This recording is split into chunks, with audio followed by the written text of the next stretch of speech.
जो कारोबार में भी बहुत सामान है। राष्ट्रपिता महात्मा गांधी को भी गोली मारी गई। ये वो लोग हैं जो हिंसा पसंद करते हैं। आम लोगों को जोड़ करके उनके सपने को पूरा करने का काम करेंगे। संविधान निर्माता और भारत रत्न डॉक्टर भीमराव अंबेडकर की 134वीं जयंती धूमधाम से मनाई गई। सपा प्रमुख अखिलेश यादव ने भी हजरतगंज स्थित प्रतिमा पर पहुंचकर अंबेडकर प्रतिमा पर फूल चढ़ाए। बता दें कि लाल टोपी और नीला गमछा पहनकर अखिलेश यादव अंबेडकर प्रतिमा पर पहुंचे। इस दौरान कार्यकर्ताओं ने जय अखिलेश जय भीम के नारे भी लगाए। वहीं अखिलेश यादव ने पत्रकारों को संबोधित करते हुए भारतीय जनता पार्टी पर जमकर निशाना साधा। अखिलेश यादव ने कहा कि हम बाबा साहब को इसलिए याद करते हैं क्योंकि उन्होंने सबसे शानदार संविधान दिया। ये बाबा साहब भीमराव अम्बेडकर जी का संविधान हमें रास्ता दिखाता है कि सामाजिक न्याय का राज की स्थापना हो। आज के दिन जब बाबा साहब भीमराव अम्बेडकर जी को हम याद कर रहे हैं तो ये संकल्प लेते हैं कि सामाजिक न्याय राज की स्थापना के लिए हम लोग काम करेंगे। आज भी हम लोग देखते हैं प्रभुत्ववादी लोग जो समाज में ताकतवर लोग हैं वो समय समय पर अन्याय कर रहे हैं। यही बाबा साहब भीमराव अम्बेडकर जी का दिया हुआ संविधान हमारी ढाल बनता है। यही बाबा साहब भीमराव अम्बेडकर जी का संविधान दिया हुआ हमारे लिए संजीवनी है। और हम लोगों ने कई मौकों पर कहा कि अभी तक बाबा साहब भीमराव अम्बेडकर जी के इस संविधान ने पीड़ित समाज को सम्मान दिलाया है, उनका हक दिलवाया है। आने वाले समय में हम पीड़ित परिवार के लोग मिलकर के बाबा साहब भीमराव अम्बेडकर जी का संविधान को बचाने का काम करेंगे। ये वही संविधान है जो हमें शिक्षा में, ये वही संविधान है बाबा साहब का जो हमें नौकरी में आरक्षण दिलाता है।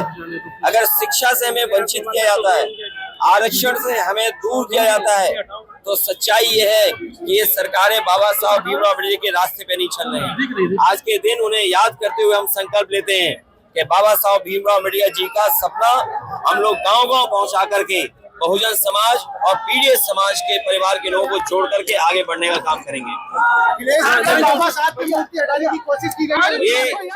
ये वही लोग हैं जो बाबा साहब भीमराव अम्बेडकर जी के नहीं मानते लोग हैं। ये बाबा साहब भीमराव अम्बेडकर जी वो ना मानने वाले लोग हैं।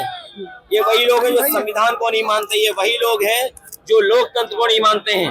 और समय समय पर बाबा साहब की प्रतिमा पर इसी तरह का इन लोगों ने काम किया। ये तमाम वो प्रभुत्ववादी लोग हैं, ये तमाम वो लोग हैं जिन्होंने सदियों से शोषण किया है, सदियों से वंचित लोगों को अपमान किया है। ये समय समय पर बाबा साहब भीमराव अम्बेडकर जी का अपमान कर करके ये संदेश देने का काम करते हैं समाज में कि अगर हम ताकतवर हो जाएंगे तो इसी तरह आपको अपमानित करेंगे। और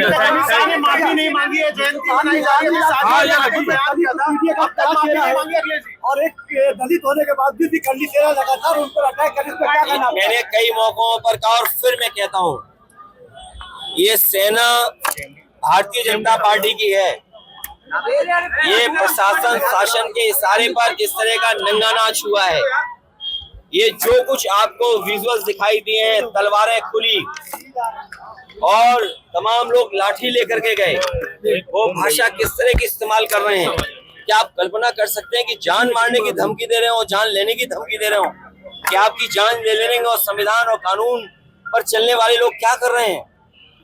आखिरकार जिम्मेदारी किसकी है कि अगर कोई किसी को मारने की धमकी दे रहा है तो ये जिम्मेदारी किसकी बनती है कि कार्रवाई हो? और आप कल्पना कीजिए कि जहर कितना घोला है इन्होंने। एक सामान्य परिवार के लोग जो कारोबार में भी बहुत सामान्य हैं, उनके अंदर इतना जहर घोल दिया कि वो तलवार लेकर के निकल पड़े कि जान ले लेंगे। आपको गोली मारने का जो कहा कि उस पर क्या कार्रवाई करने का? ये गोली मारने का भारतीय जनता पार्टी का पुराना षड्यंत्र रहा है। हालांकि हम लोग बाबा साहब भीमराव अम्बेडकर जी की प्रतिमा के पास खड़े हैं। बाईं तरफ राष्ट्रपिता महात्मा गांधी जी की प्रतिमा है। आपको पता होगा और जानते होंगे कि राष्ट्रपिता महात्मा गांधी को भी गोली मारी गई थी। ये वो लोग हैं जो हिंसा पसंद करते हैं, हिंसा को बढ़ावा देते हैं। ये तमाम वो लोग हैं। लेकिन हम सब वो लोग हैं जो बाबा साहब भीमराव अम्बेडकर के रास्ते पे चल करके और जो संविधान हमें रास्ता दिखाता है उस पर चल करके हमें समाज को और देश को नई दिशा देना चाहते हैं। और आज के दिन ये संकल्प लेते हैं कि जो सपना बाबा साहब भीमराव अम्बेडकर जी का था, शोषित वंचित पीड़ित लोगों के लिए, पीड़ित परिवार के लिए, हम गांव-गांव पहुंचा करके आम लोगों को जोड़ करके उनके सपने को पूरा करने का काम करेंगे। देश विदेश की ताज़ा खबर पाने के लिए हमारे चैनल NTV निष्पक्ष को सब्सक्राइब करें व बेल आइकन दबाना ना भूलें।